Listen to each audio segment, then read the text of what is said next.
So, Zeke, the president took aim at the FBI Saturday. This follows a call from Governor Rick Scott for Director Christopher Wray to step down. What are the chances of that, and what would it mean? There don't seem to be tremendous prospects for that. Obviously, Rick Scott's call on Friday was a very emotionally raw one.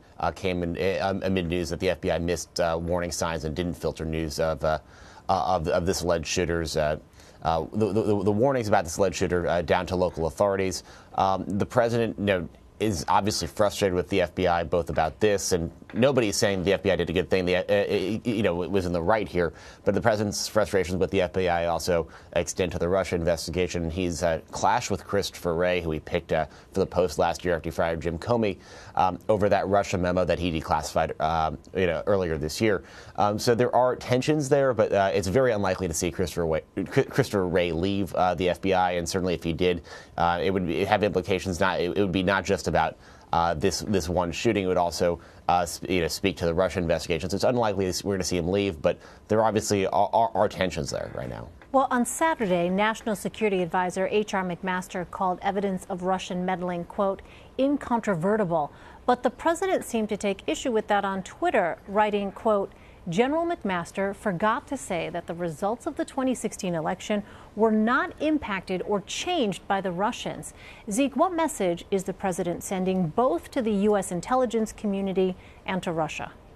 That's certainly a warning shot at his own team, at the intelligence community, at the FBI, about how they talk about this. He's been very sensitive about the Russia investigation from the very beginning, even when he was a candidate. When it was sort of a nascent investigation and was just a media reports, because he felt that it would it undermined the legitimacy of his victory of his presidency. That if he was helped by Russians, that somehow spoke against his authority as president of the United States.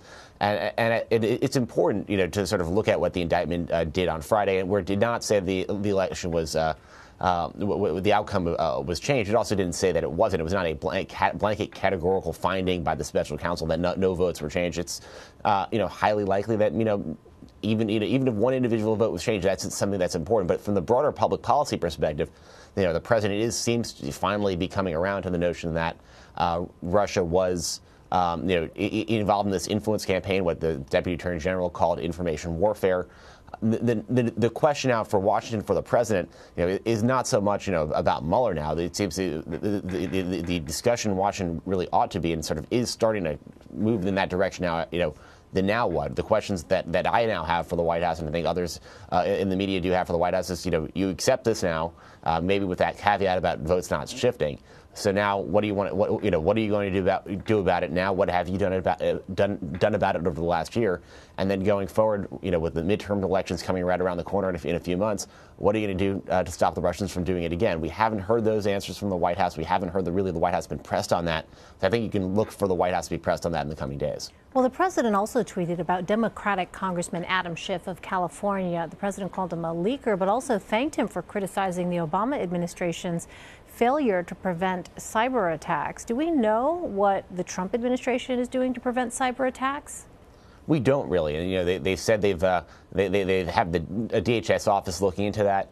We haven't seen a lot of developments. You talk to state election officials, state leaders, and they say we haven't heard really from the federal government a lot on this at all. And one of the things you can look at what the president did after the 2016 election, he formed a election integrity commission to look at unfounded allegations of voter fraud and then shut it down amid legal scrutiny. He didn't start one to look at Russian meddling. Really, we have the special counsel for that. So is this DHS office going to do something? Are they going to step up their efforts now in the wake of this indictment, in the wake of all of that we have all learned now about these Russian influence efforts? That's something we all have questions, I think, of this White House. What are they going to do about it now?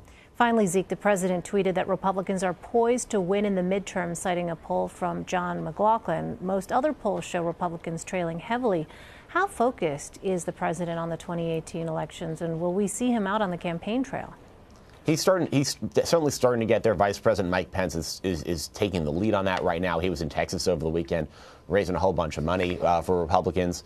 Talking to some White House officials, they sort of view this as a bit of a two-step. Mike Pence is very useful in sort of raising a lot of money. The president seems to be more valuable sort of at the end of a campaign as a way to juice turnout by doing big rallies, that sort of thing. That said, the president is very cognizant of the threat to his presidency now of if Democrats win either the House or the Senate, they have subpoena power. They have the ability to launch investigations into his White House, into his administration. He doesn't want that. And that says, nothing aside about what it would mean for his policy agenda as well. Democrats taking back a chamber would be would really sort of lock that down, really prevent it from doing much before the 2020 midterms at earliest, the 2020 general election at earliest.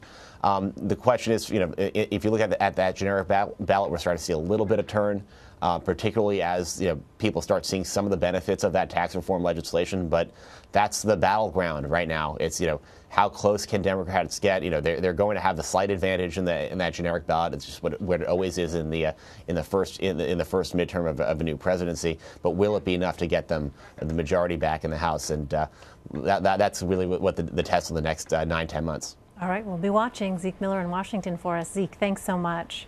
Thank you.